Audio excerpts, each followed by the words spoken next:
all for the city? Yes, child, keep walking.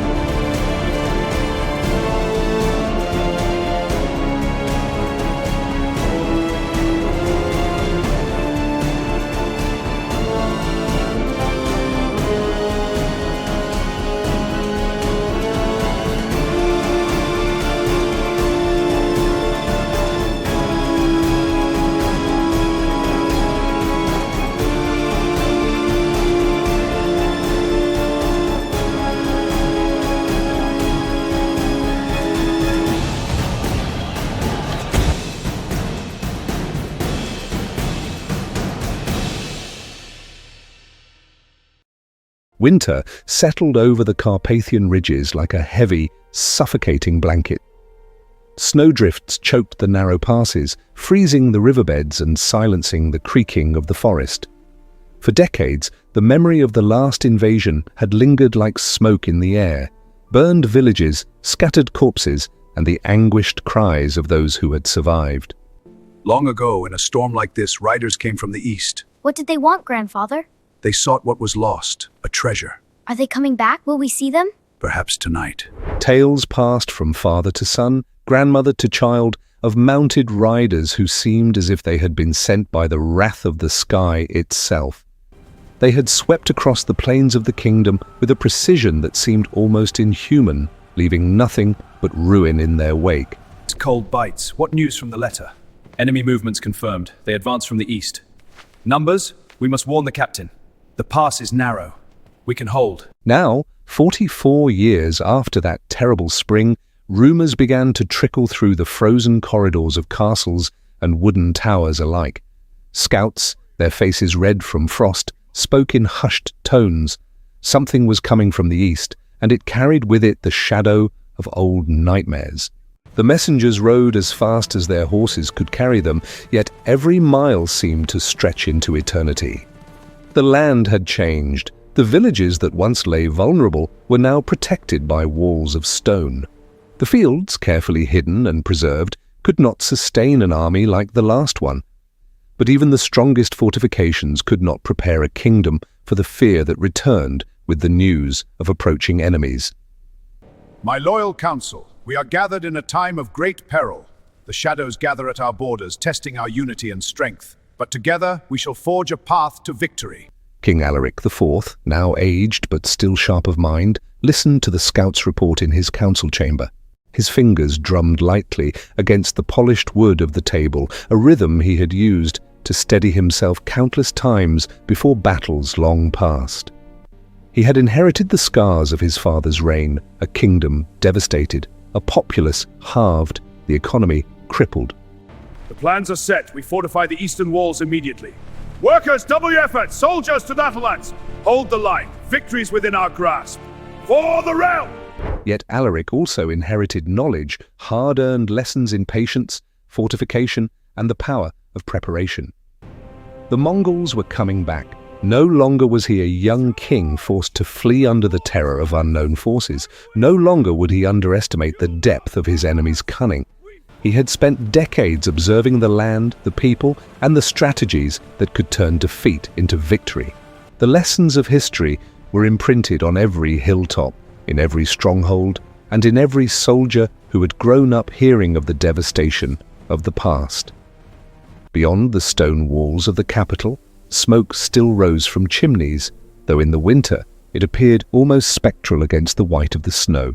Soldiers drilled in the courtyards, their breath steaming in the air, learning to ride heavier horses, to wield heavier swords, to move as one through the frost. The heavy cavalry, trained in the Western style, was no longer a novelty. It was the backbone of the kingdom's defense. Armor clinked, hooves echoed against frozen cobblestones, and in the stables the beasts were groomed to perfection. Every horse, every sword, every shield had been chosen and maintained to withstand the onslaught they knew would come.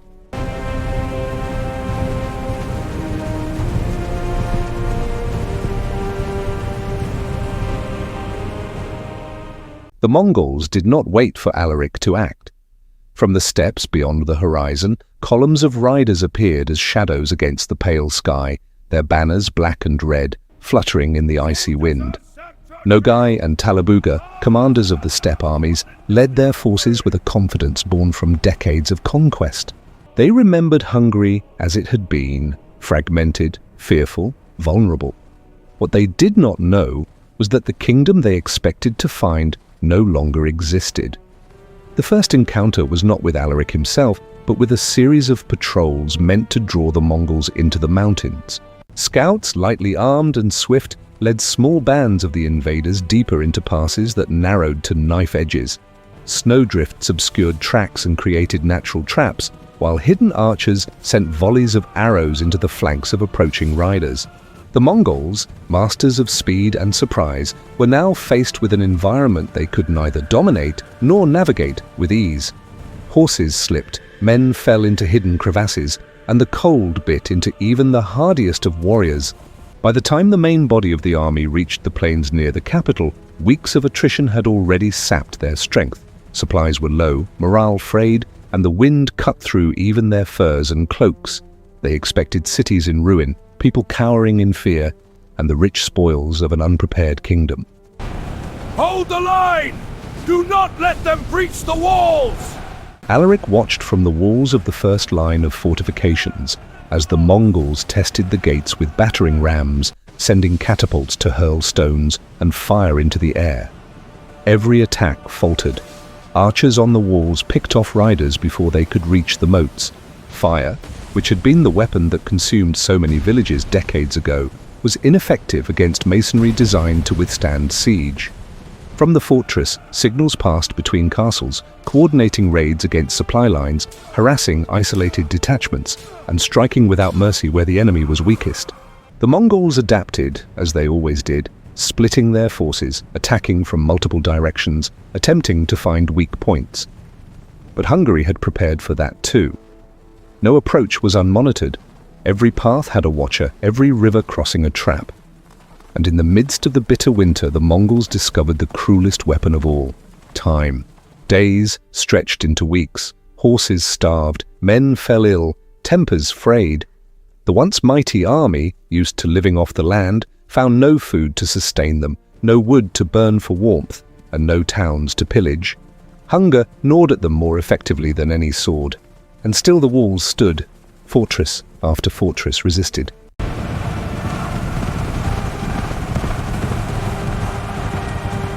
While the knights of the kingdom moved like shadows between them, striking, retreating, and disappearing before the Mongols could regroup. It was not a single heroic charge that won the day, nor the cunning of a single general. It was the culmination of 44 years of careful planning, fortifications, heavy cavalry, and a populace trained in the discipline of defense. It was the memory of loss, transformed into a network of survival. The Mongols were masters of war, but the Hungarians had mastered preparation, patience, and perseverance. When Alaric finally rode out to survey the remnants of the invading force, he found men emaciated, horses exhausted, and commanders despairing. Winter had claimed more of the enemy than any blade could. And though the snow-covered fields bore signs of struggle and blood, the kingdom itself remained intact, unbroken, and alive. In that silence after the storms of combat, Alaric understood what his father had always tried to teach him.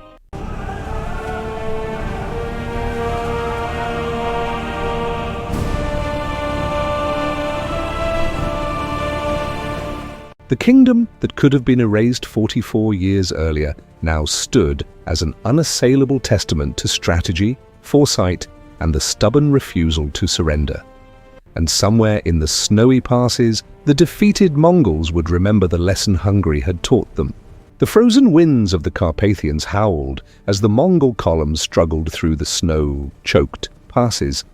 Talabuga's men had expected the plains to open before them like a corridor of conquest. Yet all they found were forests thick with frost, villages abandoned, and the constant shadow of Hungarian defenders watching, waiting. Every step forward was a test of endurance, every mile a battle against cold, hunger, and uncertainty. The enemy approaches. We must finalize our strategy. My lord, this pass offers a strong defensive position.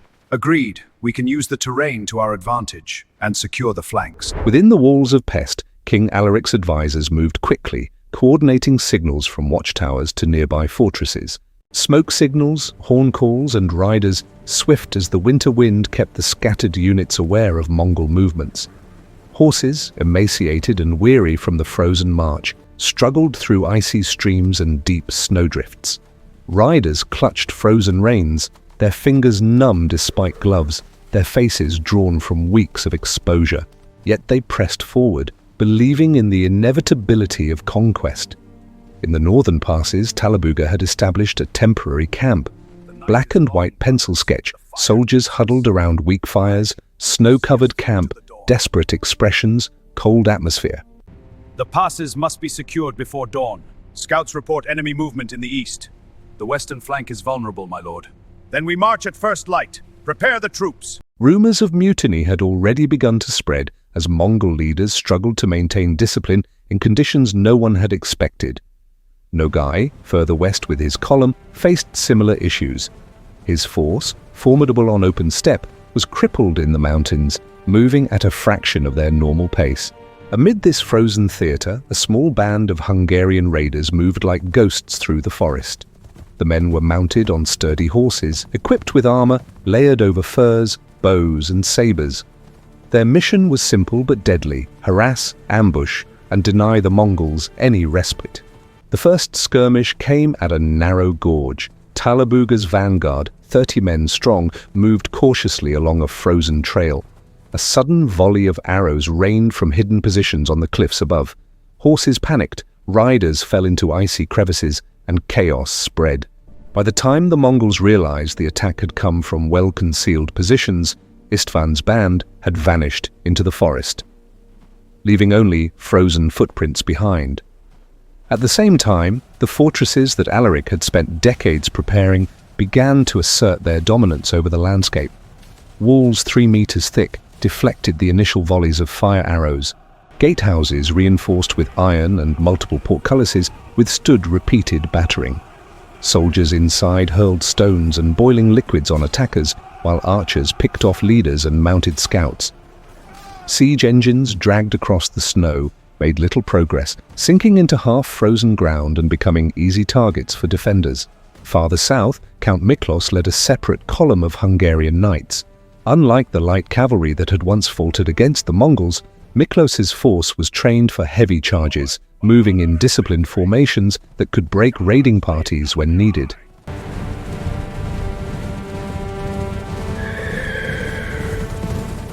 Forests, hills, and frozen riverbanks became weapons in their hands. Ambush after ambush, they struck at Mongol foraging units, never allowing the invaders to regroup. Each Mongol casualty was magnified by the scarcity of replacements. Winter had already reduced the enemy's numbers, and every loss now felt critical. Nogai's column, meanwhile, approached a small village perched on the edge of a frozen. Instead, the village was empty, its granaries emptied, its livestock hidden or driven into nearby forests. The surrounding forests bristled with traps, pits, and ambush points. Nogai cursed under his breath, realizing the enemy had turned scarcity into a weapon. Each day without supplies drained the morale of men who had conquered empires stretching from the steppes of Asia to the forests of Poland. As the weeks dragged on, stories began to circulate within the Mongol camp. Tales of villages that seemed to vanish into the snow, of castles that stood impregnable against siege engines, of knights that appeared and disappeared like specters, left even seasoned warriors uneasy. Hunger gnawed at stomachs. Frostbitten fingers and toes reminded them of their vulnerability. The terrain is treacherous. We must flank them here. Agreed. Signal the cavalry to advance. Our warriors are ready, but the storm grows. We march now. Let the enemy feel our wrath. Yes, Commander. And the cold crept into their hearts as much as their bodies. Talabuga summoned his commanders to a meeting in the snow, the wind whipping around them. Faces drawn, breath steaming, men looked at one another with uncertainty. "We cannot starve before the battle begins," Talabuga said. "We must find the enemy. We must find food." Yet, even his words carried the hollow weight of despair. The formations hold steady, no sign of disorder. Aye, but the winds may change. We must be ready. Signal the reserves. Keep watch on the horizon.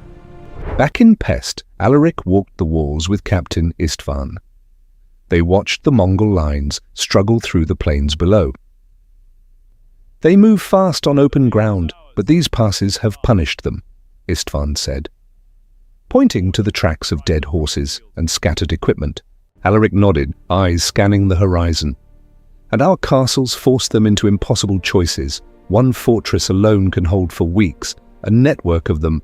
He trailed off, the thought almost suffocating in its weight. Each fortress was more than stone. It was a testament to decades of preparation, a beacon of survival and a trap for an enemy who relied on speed. In the southern forests, Lady Eleonora led a band of mounted archers, trained in Hungarian tradition but seasoned with heavy cavalry techniques from the Western orders. She had grown up with stories of the first invasion, watching her village burned when she was a child. Now, years later, she channeled that memory into precision attacks.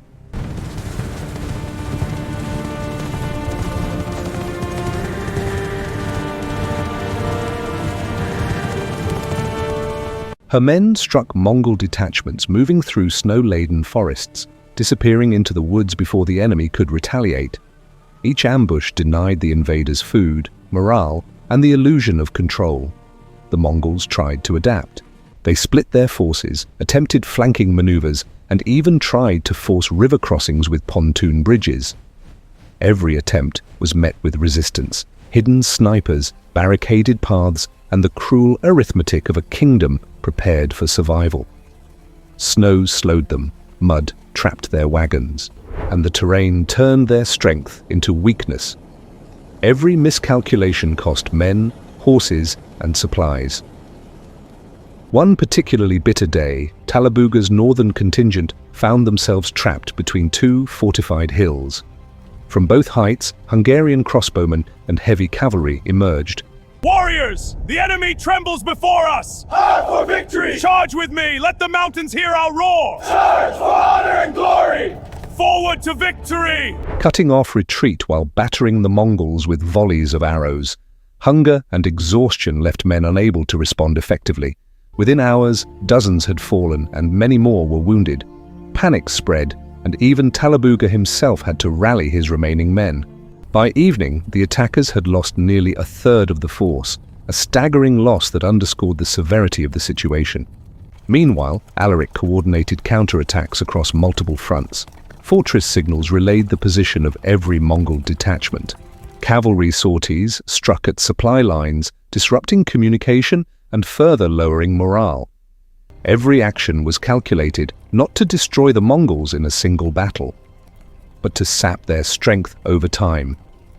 Months of preparation had created a living network, a defensive organism that adapted and reacted faster than any single enemy force could manage.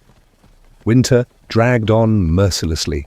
Famine stalked the invaders, forcing them to eat whatever they could find. Talabuga realized with growing horror that this was a trap. Inside the walls of Pest, Alaric's people went about their daily routines. Grain stores were monitored, water supplies guarded. Father, is this all for the city? Yes, child, keep walking. Every family understood their role in the defense. The kingdom was no longer a collection of towns and villages. It was a single, integrated fortress. By early spring, the Mongol forces were a shadow of the army. Soldiers of the realm, the hour is upon us. Stand firm, united in purpose, and victory shall be ours. For honor and victory! To arms, and let the enemy tremble! Starved, frostbitten, and demoralized, they attempted a final assault. Yet even this effort was doomed. Hungarian knights struck swiftly at the flanks and rear. Castles provided secure bases. Talabuga's army crumbled under the weight of patience and preparation. When the final retreat began, it was a desperate flight.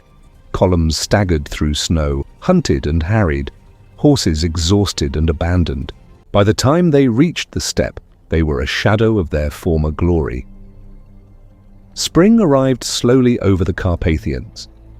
Back in Hungary, Alaric inspected his kingdom. Each fortress stood as a testimony to survival. They will remember that survival is not given, it is built. In the northern hills, Lady Eleonora prepared her unit for the next patrol. The memory of the previous winter's skirmishes haunted her dreams, yet it also steeled her resolve. Her band of mounted archers, now seasoned beyond belief, had become experts in reconnaissance, ambushes, and rapid strikes. Every frozen forest and hidden ravine was familiar territory. She planned to lead a small contingent along a route frequently used by Mongol deserters and supply units. The patrol moved silently through the woods, snow crunching beneath hooves. Shadows of trees elongated in the fading daylight, and each bend of the path could hide disaster. Yet discipline and training turned potential panic into precision. They struck quickly at a group of Mongol stragglers scavenging for supplies, leaving no survivors and vanishing before the main army could respond. Such actions, repeated across the kingdom, slowly strangled the Mongols' ability to recover, forcing them further east and deeper into desperation. The reports are clear. We must decide. Sire, our forces are not yet ready. We cannot delay. Our enemies grow stronger. The northern pass is their weakness. While Hungarian forces patrolled the forests, the political machinery of the kingdom was equally active. Alaric had convened councils with nobles, barons, and clerics to ensure that the fortresses remained well-stocked and coordinated. Grain, livestock, and weapons were distributed to maintain readiness. Every peasant, whether a farmer or craftsman, was part of a larger strategy. Children were trained to carry messages, young men learned the art of mounted archery, and the elderly taught the history of past invasions, ensuring that no memory of devastation faded. This societal cohesion was as much a weapon as the walls of stone. Information traveled swiftly across the kingdom, and the Mongols found themselves constantly one step behind. When a supply train approached, it was intercepted. When a village was burned, the population had already taken shelter behind a fortress. Every attempt to exploit weakness was anticipated, and the horde's famed mobility became a liability rather than an advantage. Warriors, the enemy is near! We march to victory! Forward! Let the ground tremble beneath our boots! Meanwhile, Talabuga attempted to salvage what remained of his pride. He convened his generals in a forest clearing, snow melting into mud around their boots. "We cannot continue this slow retreat. We must regain initiative," he barked. Maps were spread across frozen stumps, and the few officers who remained debated potential targets. Each option was fraught with risk. The fortresses were strong, the countryside empty, and every move exposed the army to attrition. Yet the Mongol commanders knew retreat without engagement was unthinkable. Desperation led them to attempt an audacious maneuver, a rapid march through the lowlands to flank one of the newly fortified castles near Pest. Brothers, the passes are clear. We march on Vienna. But what of the Hungarians? They could flank us. Their forces are here in the south. We strike first. Agreed. I will mark the route. The plan relied on speed, surprise, and the hope that the Hungarians had not anticipated such a maneuver. Columns moved under the cover of night, shadows slipping across snow and ice. Yet even here, Hungarian preparation proved superior. Scouts had observed unusual activity and reinforced positions along likely approach routes. When the Mongols arrived at dawn, they were met with a coordinated volley of arrows and crossbow bolts from concealed positions on the hills. In the capital, Alaric received reports of these engagements with satisfaction tempered by caution. He knew the Mongols could still regroup if they discovered a weak point. The kingdom's survival depended on not merely winning battles, but on sustaining the system of defense that had been constructed over decades. He dispatched additional patrols to reinforce key passes and ensure that no column could move unobserved. As the weeks passed, the Mongols' morale continued to crumble. Frostbite, disease, and hunger thinned their ranks. Warriors, the enemy lies defeated before us. Yes, Commander! Now we march! For the Khan! For victory! For the Khan! For victory! Talabuga's officers attempted to maintain order, yet whispers of mutiny and desertion spread like wildfire. The army that had once conquered lands from the steppes of Asia to the edge of Europe was now a ragged procession of exhaustion, fear, and despair. In one small valley, a contingent of Hungarian light cavalry prepared an ambush that would become legendary in local lore. They hid behind trees, frozen streams and snowbanks, coordinating with signals from a nearby fortress. When a group of Mongol scouts approached, the trap was sprung. Arrows rained down, swords flashed, and the attackers were annihilated before reinforcements could arrive. Such small victories, multiplied across the kingdom, had an outsized effect. Every Mongol soldier knew that nowhere was safe, and every movement could be the last. Talabuga attempted one final push against a fortress in the southern mountains, seeking to secure a stronghold that could serve as a winter refuge. Siege engines sank into the mud, fire arrows fizzled against thick stone, and repeated assaults resulted in heavy losses. Starvation gnawed at his men, and disease spread rapidly in cramped, poorly sheltered encampments. Alaric, observing from his highest towers, understood the final lesson of this campaign. Time was the ultimate weapon. Each day the Mongols remained in Hungary, their strength eroded further.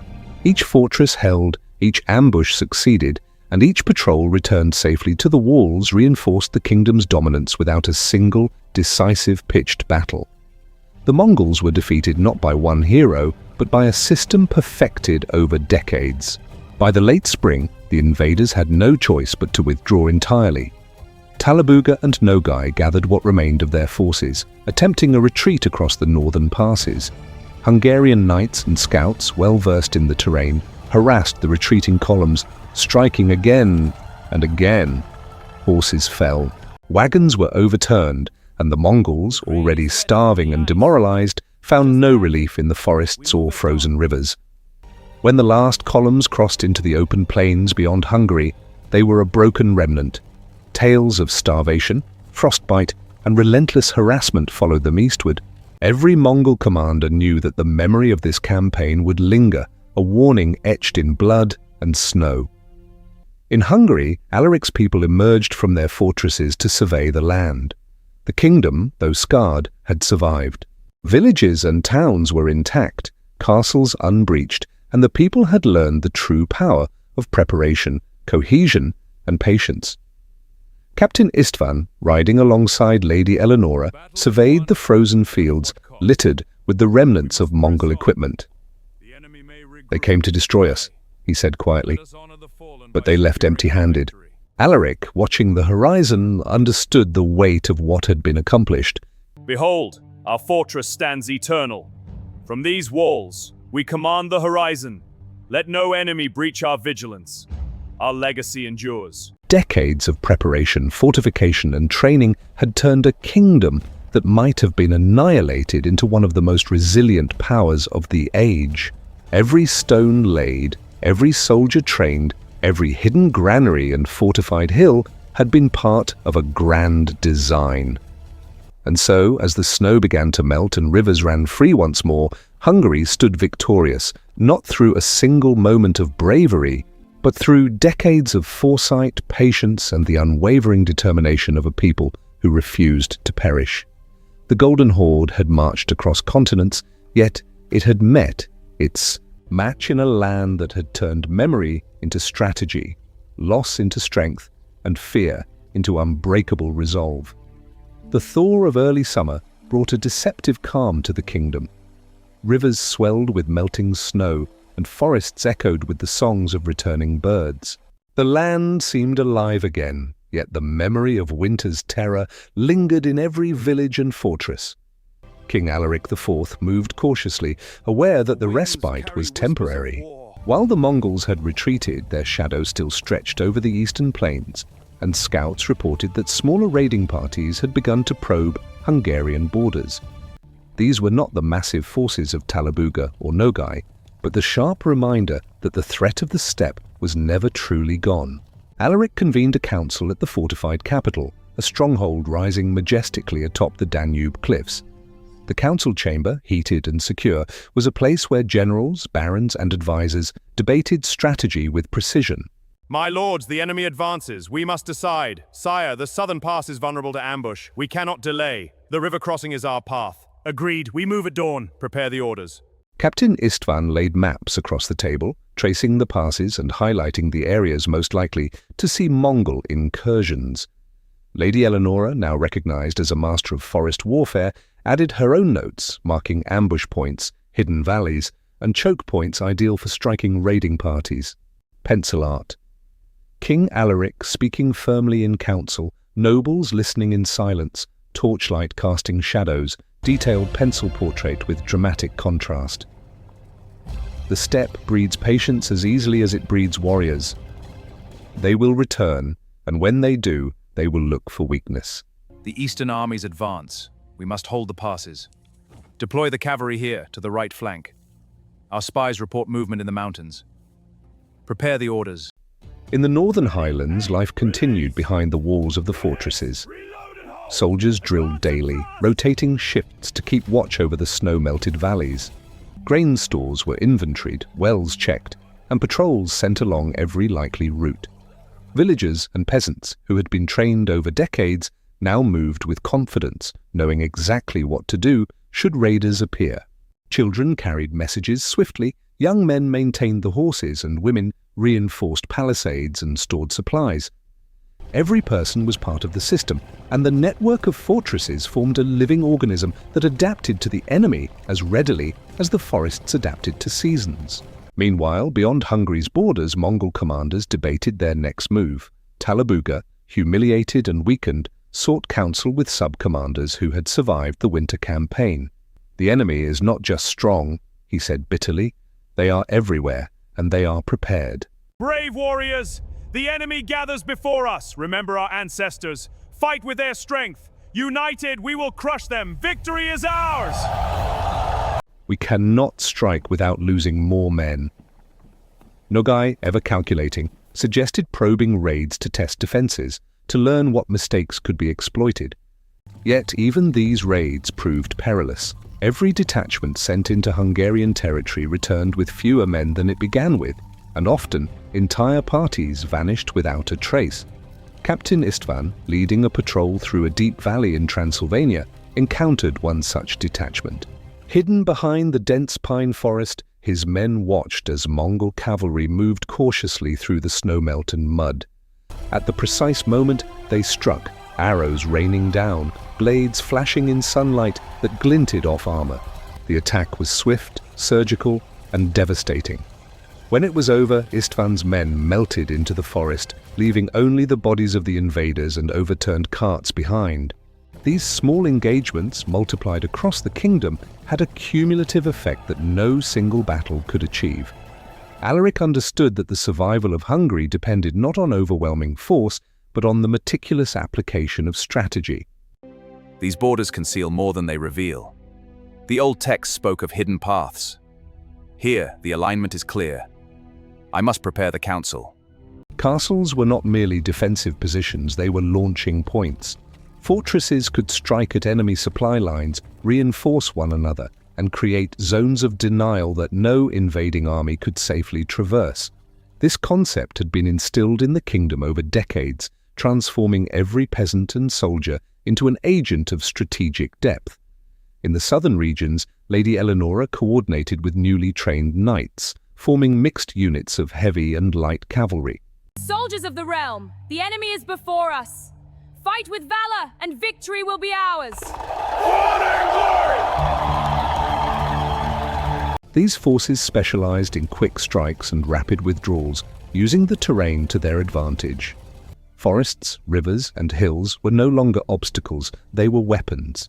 Every engagement was designed to force the enemy into attrition, to consume their strength without risking the full army in open battle.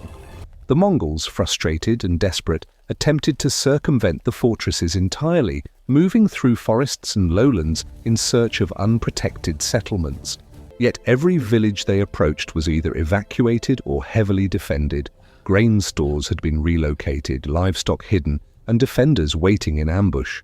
Hunger began to gnaw once more, and morale deteriorated as men realized that no simple raid could sustain them. Warriors, the enemy approaches. To arms! Yes, Commander, to arms! Talabuga grew increasingly reckless, ordering repeated assaults on smaller fortresses in hopes of forcing a breakthrough. Each attack, however, only resulted in further losses. Gates held firm against battering rams, walls deflected fire arrows, and defenders emerged from hidden sally ports to strike at exposed troops.